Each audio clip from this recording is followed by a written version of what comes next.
ఢిల్లీలో, national capital రీజియన్లో, హర్యానాలో, ఉత్తరప్రదేశ్లోని కొన్ని ప్రాంతాల్లో ఈరోజు ఉదయం 9 గంటల ప్రాంతంలో భూమి ప్రకంపించింది. దాదాపు 4.4 రిక్టర్ స్కేల్ మ్యాగ్నిట్యూడ్తో ఈ భూకంపం సంభవించింది. దీని ఎపి సెంటర్ హర్యానాలోని జజ్జర్ అనే ప్రాంతం. జజ్జర్ నుంచి దాదాపు 200 కిలోమీటర్స్ వరకు భూ ప్రకంపనలు అనేవి తెలిసాయన్నమాట. ముఖ్యంగా ఇది నేషనల్ ఇన్స్టిట్యూట్ ఆఫ్ సెస్మాలజీ ప్రకారం 10 కిలోమీటర్ల డెప్త్లో ఈ భూకంపం అనమాట. భూమి మీద నుంచి 10 కిలోమీటర్ల డెప్త్ అనేది ఎర్త్క్వేక్ అనేది స్టార్ట్ అయిందనమాట.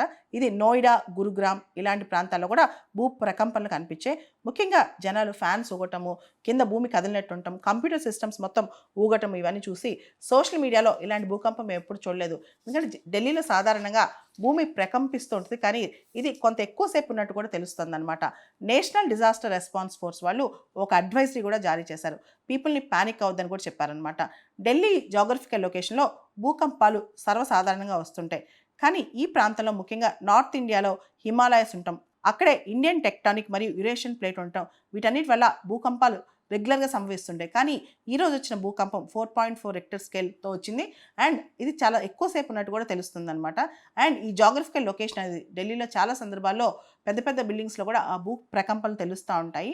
ఈరోజు నేషనల్ డిజాస్టర్ రెస్పాన్స్ ఫోర్స్ వాళ్ళు పీపుల్ని భయపడొద్దని చెప్పి, జాగ్రత్తగా ఉండాలని చెప్పి అడ్వైజరీ జారీ చేశారు.